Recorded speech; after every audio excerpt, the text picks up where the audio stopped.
Existen diferentes tipos de triángulos. En geometría, recordemos que un triángulo es un polígono.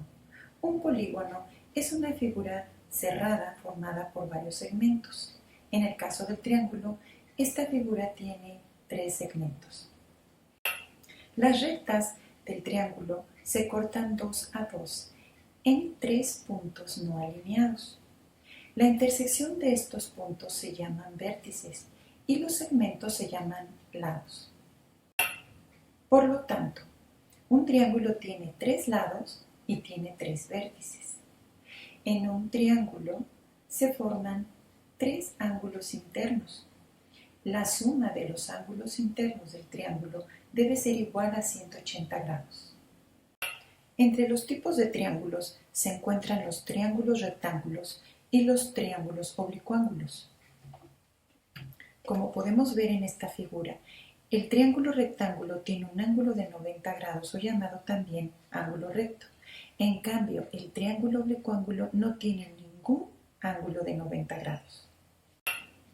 Así como para el triángulo rectángulo, uno de los primeros métodos que da solución a problemas que se plantean es el teorema de Pitágoras, para el triángulo oblicuángulo es la ley de senos, cosenos y tangentes. En este video estudiaremos al triángulo oblicuángulo y específicamente la ley de senos y cosenos y realizaremos un ejercicio de aplicación.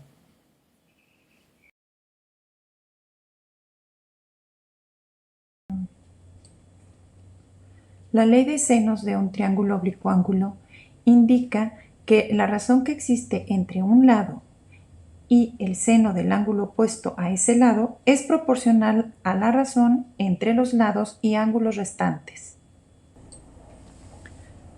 La ley de senos se utiliza cuando se conocen dos lados y el ángulo opuesto a uno de ellos. Asimismo, cuando se conocen dos ángulos y cualquier lado. En este ejercicio se calculará la medida del ángulo A y la medida de los lados A y C. Para calcular la medida del ángulo A, restaremos la medida del ángulo B y del ángulo C a 180 grados, lo cual nos da como resultado 67 grados. Ahora, para obtener el valor de C, tenemos a B entre seno de B es igual a C entre seno de C. Despejamos C. Y seno de C multiplicará a la medida de B y todo esto se dividirá entre seno de B. Después, buscamos en la tabla de equivalencias de los ángulos de seno el seno de B y el seno de C. Una vez encontrados, se realizan las operaciones y esto nos da como resultado que C vale 8.50 centímetros. Finalmente, para calcular el valor del lado A, tenemos la razón de el lado A entre seno de A igual al lado B entre seno de B. Despejamos la letra A. El seno de A pasa multiplicando al lado B y todo esto se divide entre seno de B, lo cual nos da un resultado de 12.45 centímetros.